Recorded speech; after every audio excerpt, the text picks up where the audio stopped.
Moi, j'avais tout avantage à voir mon bébé continuer dans la même direction, la même dynamique.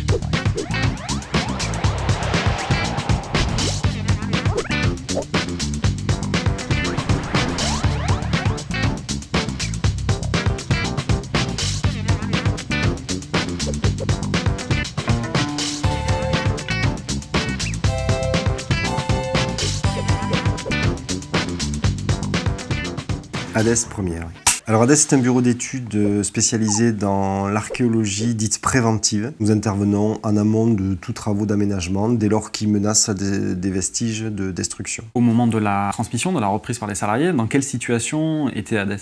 Elle avait retrouvé une croissance significative après des années très difficiles qui sont liées à une crise que l'archéologie préventive a traversée dans les années 2012-2015 à peu près. C'est une période qui a été particulièrement difficile, ce qui m'a obligé à remettre vraiment les mains dans le cambouis avec les salariés. Que je pensais déjà à prendre ma retraite, j'avais des annuités. Mon but, moi, c'était de dire, bon, ben allez, moi je quitte l'entreprise quand je suis certain qu'elle est rentable. Je ne suis pas arrivé jusqu'à ce but, mais on était vraiment sur la dynamique. On est reparti sur un bon chemin. J'ai lancé un appel d'offres, chercher un repreneur. Je me suis d'abord adressé aux salariés. Et de suite, il y a un groupement de personnes qui a posé sa candidature à reprendre ADES sous forme de société coopérative. Quelles ont été les étapes? Quel a été le travail pour aboutir à cette transmission effective en 2018? On a contacté l'Union régionale des SCOP qui nous a aidés à élaborer le projet parce qu'il a fallu se former. Quel type d'informations à y donner? Les principales caractéristiques de la société coopérative et participative, leur fonctionnement, les règles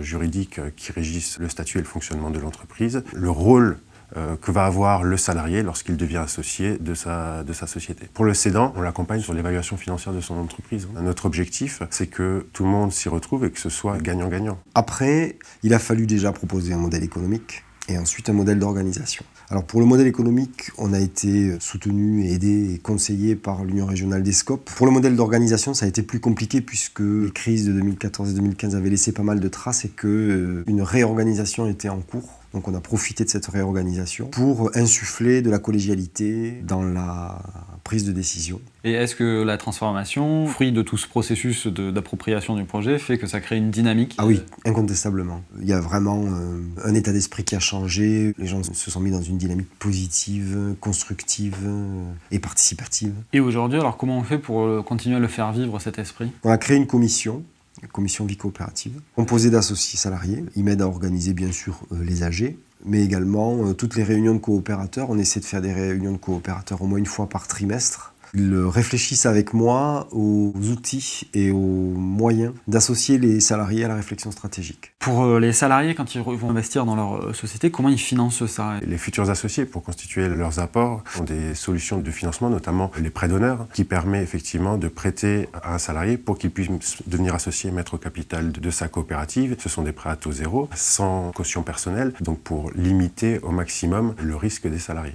Sur quels outils du mouvement coopératif on peut encore s'appuyer? Alors on a Socoden pour le financement par l'emprunt de la société, on a Scope Invest pour le financement de haut de bilan, et puis on a Sophiscope qui est un outil de garantie qui permet de se substituer aux cautions personnelles des salariés. Comment ça s'est passé ce projet qui est encore peu classique de transformation quand vous en avez parlé justement auprès des banques? Quand les banques en ont entendu parler au début, elles n'étaient pas très convaincues, mais 2 ans après, comme le projet était toujours là, qu'il avait bien évolué, qu'il était bien ficelé, elles nous ont suivis sans difficulté. Vous étiez une trentaine à vouloir ce projet-là, mais du coup, ça veut dire qu'il y en avait d'autres qui n'étaient pas forcément pour. On a laissé le choix donc à tout le monde, et c'est un choix qui reste ouvert aujourd'hui. On a licencié personne, on n'a modifié aucun poste. Donc finalement, on a fait ça sans trop de bouleversements.